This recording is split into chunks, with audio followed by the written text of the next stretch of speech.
Clinton Davidson.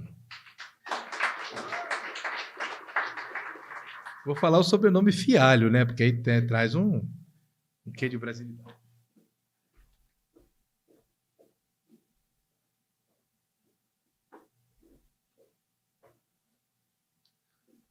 Como diria o William Bonner, boa noite.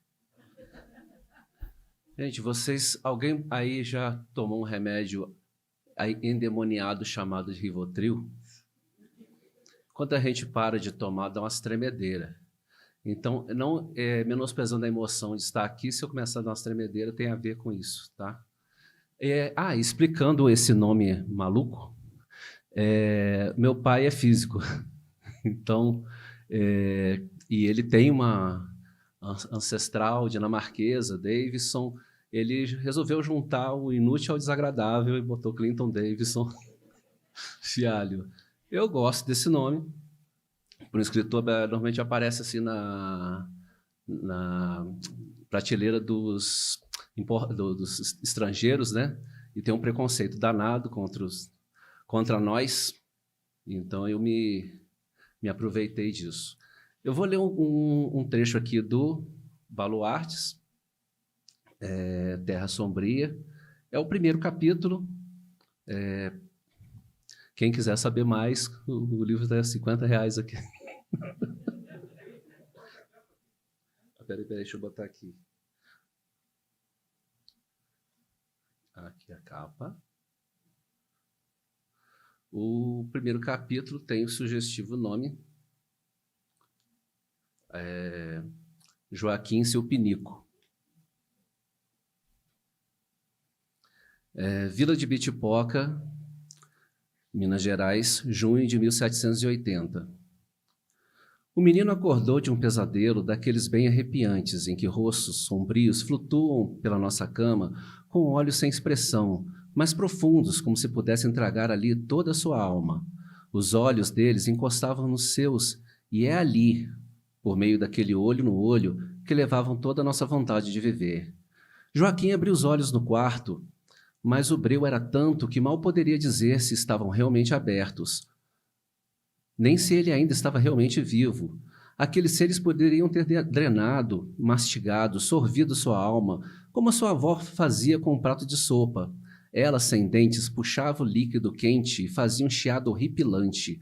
Não interessava se a comida era não gostosa. O som da avó puxando aquilo da colher para a boca era paradoxalmente intragável. Porque era assim que Joaquim imaginava que aquelas faces no escuro chupariam sua alma pelos seus olhos. Embora sentisse medo e o seu coração ainda estivesse acelerado, as funções biológicas falavam mais alto naquele momento. Ele tinha bebido muita água antes de dormir, precisava urinar. E foi essa prioridade biológica que fez calar os outros medos e fez o menino de 6 anos levantar-se do quarto escuro e caminhar-se em direção à porta. Em toda a parte, ele imaginava olhos sombrios e dentes pontiagudos que apareceriam na sua frente, desprovidos de vida, de emoções, de compaixão. Haveria apenas o desespero, o vazio que o levaria. Eram altas horas da noite, e na pequena vila de Bitipoca todos dormiam cedo e acordavam cedo. Mas havia sons do lado de fora do quarto, gemidos, sussurros que gelaram a alma do menino por um tempo que pareceu infinito, mas ele reconheceu aqueles sons que vinham da cozinha. Eram seus pais. Eles estavam fazendo aquela coisa que ele não podia ver. Se abrisse a porta, ficariam bravos. Se não abrisse, haveria seres medonhos escondidos no escuro e a bexiga apertada. Joaquim girou a maçaneta. Então, de forma mais discreta que podia... Joaquim girou a maçaneta, então, da forma mais discreta que podia. E a luz entrou no quarto. A iluminação da casa é feita a velas com lampião e a óleo. Um forno a lenha soltava faíscas de madeira. Leonora, sua mãe, cozinhava um peixe, enquanto seu marido, Miguel, a abraçava e beijava. Ambos sorriam. A casa cheirava a peixe e barro. Seus pais eram humildes, mas não passavam necessidade. As paredes eram até decoradas com imagens de santos que testemunhavam as intimidades do casal, talvez não com o mesmo fascínio de Joaquim, mas também silenciosos. Leonora virou-se para invejar o marido de forma ardente e apaixonada. Joaquim não entendia muito dessas coisas, mas sabia que aquilo, de algum modo, de alguma forma, representava a felicidade.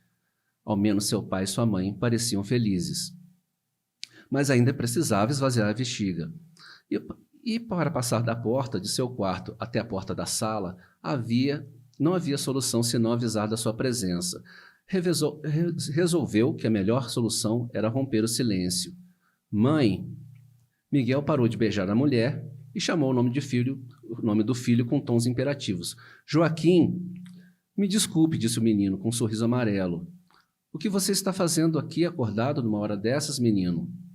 Joaquim, por um daqueles motivos que a gente não consegue explicar, resolveu que não falaria do medo do escuro nem dos pesadelos. Na verdade, temia por uma repreensão mais severa do pai. Eu não consegui dormir, então vim pegar um livro. Livro para quê, se tu não sabes ler, Joaquim? Replicou Leonora enquanto abotoava a blusa. Eu sei ler, insistiu o menino. Nem eu sei ler, Joaquim, esbravejou Miguel. Quanto mais você, desde de ser mentiroso. Sabe o que acontece com as crianças que falam mentiras? A Cuca vem pegar. Sabia? Ela fica espreita nos telhados das casas esperando as crianças cometerem pecados. Joaquim agora, além de apertado para urinar, também estava metaforicamente enfesado com as acusações. Ele não estava mentindo. Eu sei ler, mãe. Padre Veraldo me ensinou. Joaquim pega um livro na estante e lê. Divina Comédia.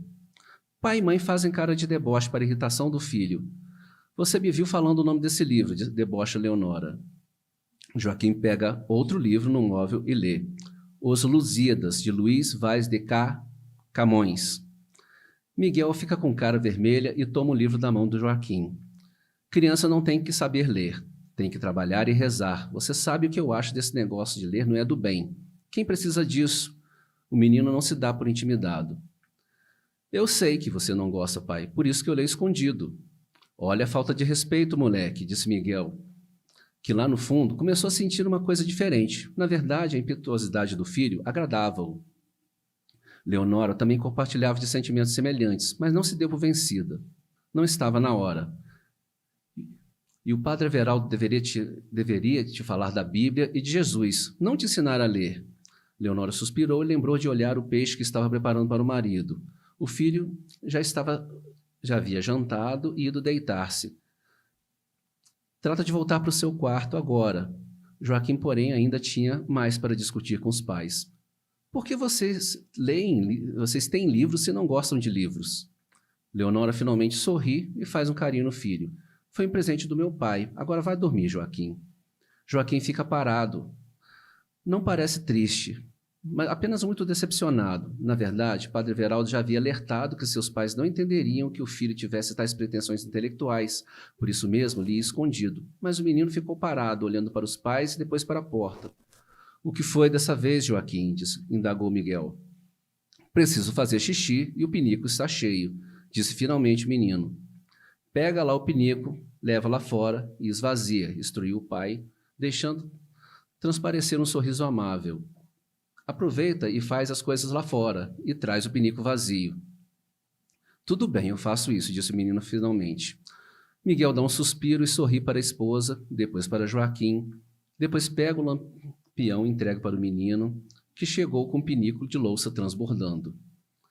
Então, abre a porta da sala, o inverno de junho entra, e quando o menino passa por ele, o pai bagunça seu cabelo com o máximo de sinal de afeto que era capaz de fazer, ao menos naquela hora. Brejeiro, disse Miguel. Quando o menino sai, Miguel olha para a esposa. Leonora dá de ombros. Quem sabe ele vira padre também, pode até virar professor na capital, sugere a mãe. Sei lá, Leonora, suspira Miguel. Não sei se é bom deixar o moleque sonhar. Neste fim do mundo, o ouro está acabando. Vai ter uma hora que vai sair briga do povo lá de Vila Rica com a corte. Leonora estende a mão, aparando os ombros fortes do marido, que olha para a espada e a pistola pendurados na parede. Joaquim sai de casa sob a vigilância de uma lua cheia imponente, que clareia razoavelmente a cidade. Quando se aproxima da pequena casinha, onde sua família fazia as necessidades, percebe um vulto justamente em frente à porta do lugar. O menino arregala os olhos e dá um pulo. Depois usa o lampião para iluminar o vulto. Mas não há nada lá. Joaquim acha melhor fazer o seu xixi na parede da casa mesmo. Uma nuvem negra encobre o luar, e um véu da escuridão parece avançar sobre a cidade e sobre o menino. Joaquim esvazia o pinico ali mesmo, na grama, onde sua mãe reclamaria muito no dia seguinte, mas ele tem medo e trata de apressar as necessidades fisiológicas, e um jato de urina rega a grama do lado de fora da casa dos pais. O som fluido da cachoeira em miniatura é fraco, mas é o único som que toma conta do ambiente. Enquanto urina, Joaquim olha para os lados, usa o lampião para lá e para cá, tentando ver o que tem por perto. Quando olha para trás, parece ter visto algo, e o jato de xixi é interrompido. Joaquim aponta o lampião e percebe algo. Parece uma criança com pernas estranhas, viradas ao contrário. Uma criança com dentes pontiagudos, olhos vermelhos e cabelos de fogo, que depois some. Joaquim arregala os olhos, vira o pescoço e o lampião na mesma direção e não vê nada. Mesmo assim, desiste de terminar o xixi e começa a voltar para casa, olhando sempre em volta com o auxílio do lampião. De repente, lá está a criatura de novo, parada na esquina da rua, sorrindo de maneira demoníaca para Joaquim. O menino começa a mover-se cada vez mais e mais depressa em direção à porta da casa. Vira-se de novo e não há ninguém no lugar onde havia a criatura. O menino se apressa. A porta está quase chegando. Sua mão está quase na maçaneta. Quando ele finalmente a alcança e a gira, escuta um grito terrível, tão medonho que parecia ter saído das profundezas do inferno, de seus sonhos mais assustadores.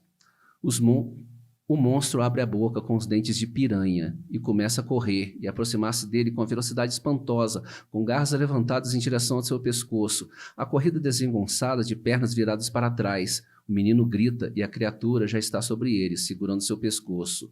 Na vila de Esbitipoca, um grito pode ser ouvido rompendo a noite. Era um berro de pavor extremo de Joaquim quando a criatura finalmente o alcançou. Um gemido agudo, desafinado, desprovido de qualquer resquício de esperança, ecoou na noite. Depois tudo ficou quieto, deixando a vila de Bitipoca muda e melancólica pelo resto da noite.